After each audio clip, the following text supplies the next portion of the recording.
two, one, go. Well, welcome to this week's Habanos history, and I'm very keen not to say the H out loud. I've been told off never say H in Habanos, especially because it's a Spanish word, is Habanos history, okay? And for your benefit, Stephen, as you know, I don't like to do histories from a very technical perspective. I like to give you a bit of a flavor. So this week, my little story is about how Cohiba started up. Okay, now Cohiba is one of the most famous brands, and I made an effort to get a pocket square that matches the band. This is the best I could do. It's got the black, it's got the gold little squares. It's obviously nothing to do with Cohiba, but that's the best I could do. So I made a little bit of an effort. Okay, right. And so here is how I see the Cohiba story. Now, legend has it that this was a brand developed for Fidel Castro. Now, the reading I've done, the asking around I've done, is basically what happened. Is sometime early in the 1960s, Fidel Castro, who had a bunch of bodyguards, was looking at one of his bodyguards in particular, and this cool cat was smoking a cigar with a great aroma. And Fidel Castro literally asked him, "Dude, where the hell did you get something like that from?" I mean, when I say literally, I'm transliterating from the Spanish, but it went something like that, right? Okay. And so his bodyguard said, "Well, actually, you might think I'm a cool cat, but there's a cooler cat than I called, let me think of his name. I made a note somewhere here.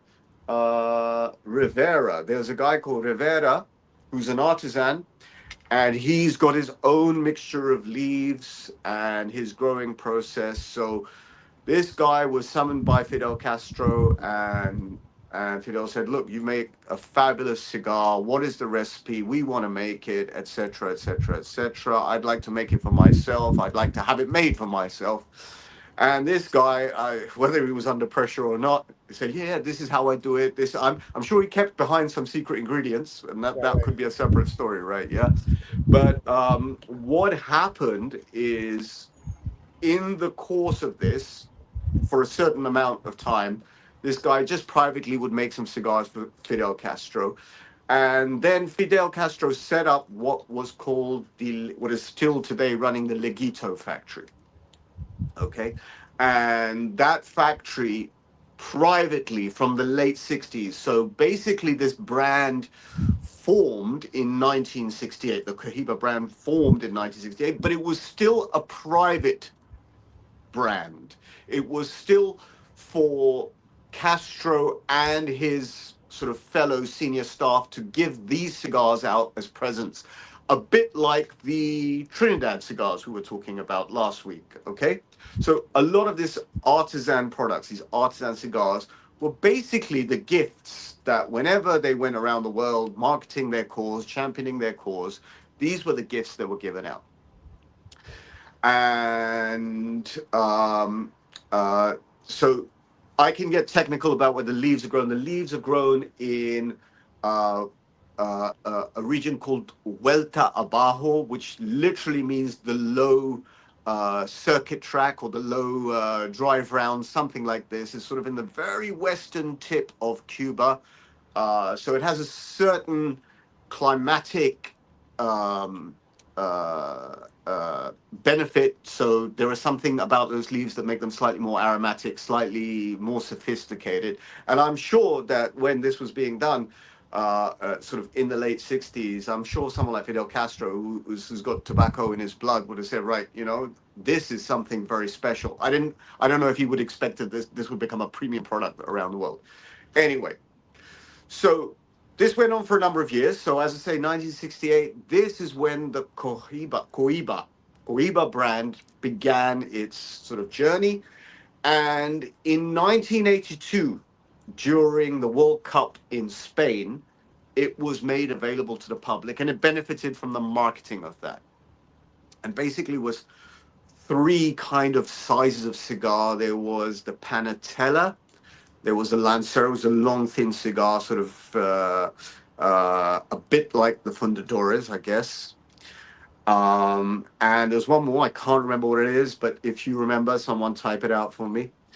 It started with three, but then in 1992, which was the 500th anniversary of Columbus accidentally hitting the America or visiting Cuba, they did some other lines, Siglo One, Siglo Two, Siglo means Century One, Century Two, Century Three, up to all the way up until I believe 2002. They did Siglo Six. Now, did I get that right? 2002 or 2006? I think it was 2002. Anyway, anyone wants to correct me, then correct me. But this was the origins of this brand. It was basically just one of Fidel Castro's bodyguards smoking a cigar, which a friend of his was rolling for him. And Fidel Castro got the scent on the air and said, "What the hell is this?" And that is, I think, a wonderful origin story for a truly great cigar. Um, there are other small elements to this. As we're going to be chatting, they will come to me, but that is the origin story, and I hope that people who know something more about it will let me know, and those who don't, who sometimes visit a cigar lounge somewhere around the world and pick up a Cohiba or Cohiba, they now know why it's so significant and why it's so famous and why it's so perhaps so expensive, because it ties in exactly with the history of Fidel Castro. And there's one last detail I'm going to put in: the Leguito factory that was set up. It was set up in great secrecy with a lot of protection around it, primarily because the CIA throughout the early and mid 60s were always working on assassination attempts on Fidel Castro and Raul Castro, his brother.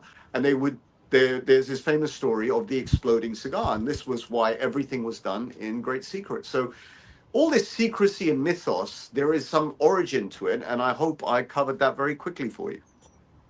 I think that was, as they say, a beauty. Look at this. We're doing a close up today. Oh, how exciting. So the people on the podcast, you don't get to see how pretty we really are. No, that was very cool. I'm good. I will tell you, I love when I'm traveling abroad or on abroad, either way. I love my Cohibas, and I will smoke them because they are still to this day, I think, one of the best cigars out there. The Cuban ones, not the American. The stuff we get in America is just crap. So You see, so the purpose of this story, for example, is it's good when right. someone like Fidel Castro, for example, the origin story is that he smelt this on the air Yep. around his bodyguards and said, "That's outstanding," Mm-hmm. right? You know that you're onto a good thing. You're connected to history, you're connected to a person, you're connected Right. in time. When you pick up that Cohiba cigar next time, whichever Vitola is, and let me give a shout out recommendation. I always try and do a recommendation. Yep. Recently, I've been revisiting the Siglo 2. This is a cigar that I used to smoke almost all the time throughout 2013 and 2014, perhaps even earlier. My memory is sort of a little bit disjointed, but around 2012, 2013, 2014, I was smoking Siglo 2s out of a tube all the time. It was a really well priced cigar. At the time, you could get it for like 12, 13, 14 euros per stick. Now it's something like 40, 50 pounds. But that cigar, in terms of size, in terms of bang for buck, it delivers absolutely everything. Gives you aroma, complexity of taste. It doesn't blow your brain away. It gives you that experience of enjoying, especially if you retrohale it. You get so many different notes. It has a little bit of change. It has a little bit up. It has a little bit of down. It is basically easy listening classical music. Very enjoyable. Nothing too far out there, nevertheless high quality. So my shout out recommendation this week, in line with the story of Cohiba Cigars, is the Cohiba Siglo 2. And there you have it. There's our Habanos history for the